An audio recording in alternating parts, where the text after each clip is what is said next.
Hi, my name is Deborah Gerzik-Blum. I'm one of the founders of Scrap Humboldt, and I'm currently working as an independent consultant.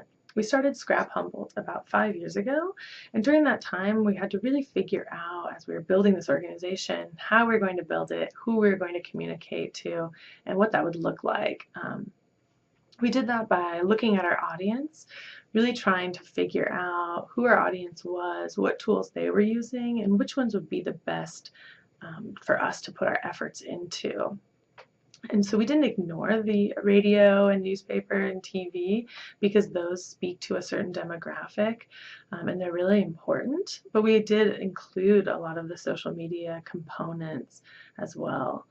Um, the other piece that we did is look at organizations internationally and nationally as well as locally within our field to see how they use social media, what they were posting about, how they were commenting, what platforms did they choose and why, which was really helpful for us to choose the platforms that we decided to use.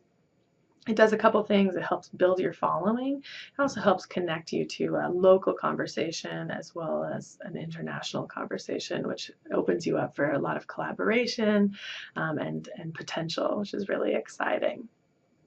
That helped us create social media guidelines. Our social media guidelines were great because it helped to have a structure for 5 people who are using the same tools to be able to use them in the same way.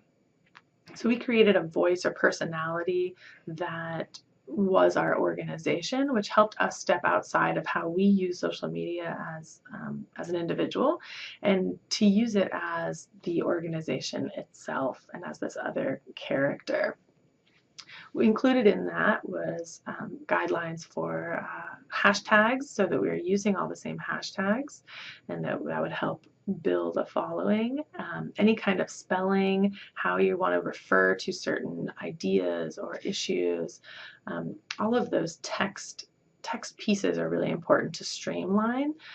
It's important to streamline any kind of colors or different fonts that can connect your organization to the image or to the graphic design as well so that it markets itself for you a little bit. It's also really important as we are in such a visual culture to have really strong imagery and strong photographs. There are also another number of websites where you can get free, usage-free photographs as well as graphic design tools, which I highly recommend doing. People are very visually savvy and you want your messages to communicate that. It's also a wonderful opportunity to have volunteers, staff, and board members to share, comment, and like on posts. It's a quick volunteer opportunity, and it really helps to build up the connections those posts can have. There's so many different online social media tools to use, and it's important to know that you don't have to use all of them, that you can use the ones that are right for your organization, and that's okay. It's actually great because you don't have the bandwidth unless you're working in a giant corporate nonprofit or to post on all of those places. That being said, you can create one post that will post to a number of them, which is really great and does make things a lot easier.